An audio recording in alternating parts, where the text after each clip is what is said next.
Isa-isahin natin ang meron sa isang road bike ni Pinewood, from its frame down to its drivetrain at kung ano pang pwede nating makita doon. And this is the Pinewood RS 2.0 Aero road bike.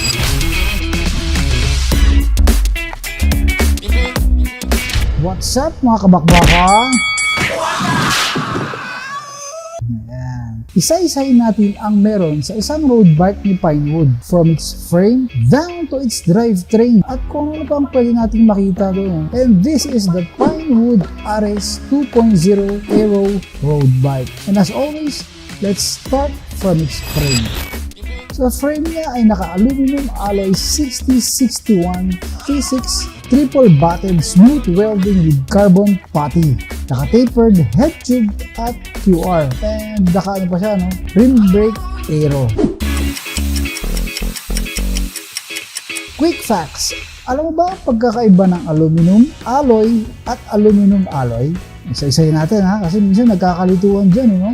Aluminum is a pure element itself, not mixed with other elements. Mostly ang gamit niya yung from foils, cans, and other electrical cables. And yun yung ginagamit na base metal for aluminum alloys. Isa naman yung alloy. Ano naman yung alloy? It's a broad term for any metal mixture. It can be a mixture of two or more elements where at least one is metal. So yun pala yung alloy. And lastly, yung aluminum alloy na madalas ginagamit sa mga bike parts, most especially sa frame. Specifically an alloy with aluminum as its primary component. Diyan natin yung marinig yung aluminum 6061 na aluminum siya with magnesium and silicon. At yung 7075 na aluminum with zinc. So yun yung aluminum alloy, ano? At yan ang ating quick facts. Sa mga naghahanap ng resort sa Laguna, just check this and contact Sir AJ and mention my name, Titibok, for faster transaction.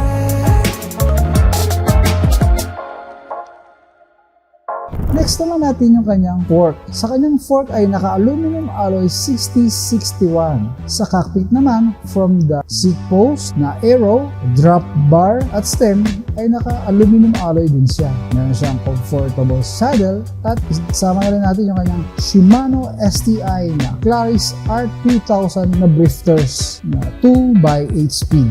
Next naman natin yung kanyang drivetrain. Sa kanyang drivetrain ay naka-RD at FD na Shimano Claris R2000 2x8 speed. Yung FD niya ay naka-direct mount nga pala, no? Sa crankset naman ay naka-pro wheel ounce na 170 yung length ng crank arm na may gear ratio of 50 and 30/40. KMC chain na 8 speed at ang sprocket niya ay Sunshine na 11/28 gear ratio. Sa brakes niya ay naka-calipers na Z-Star alloy na rin siya, no? At yung hubs niya ay naka-aluminum alloy na wala akong makitang brand, pinaikot natin, ano? Sa front ay naka-20 holes at sa rear naman ay naka-24 holes. For its tires and rims, naka-aluminum alloy 6061, double wall na 35mm at CNC brake line at yung tires niya ay Arizona Nylon Defense tan wall na 700/28C. Dito tayo sa kanyang price, pinakihintay ng price. Ang price na is 19,400 pesos. Available color and sizes is black red sa 51, black blue na 51, and black white na 51. Again, I would like to thank Bike Park for allowing me to take this video. And malay mo kung pag sinabi mo yung Titibok, na napanood mo yung video na to kay Titibok, ay may discount ka. At ikaw, anong masasabi mo sa RB na nilabas ni Pinewood? Anong quick fact ang gusto mong malaman na sabay-sabay nating alamin? Again, thanks be to God for the opportunity and the strength.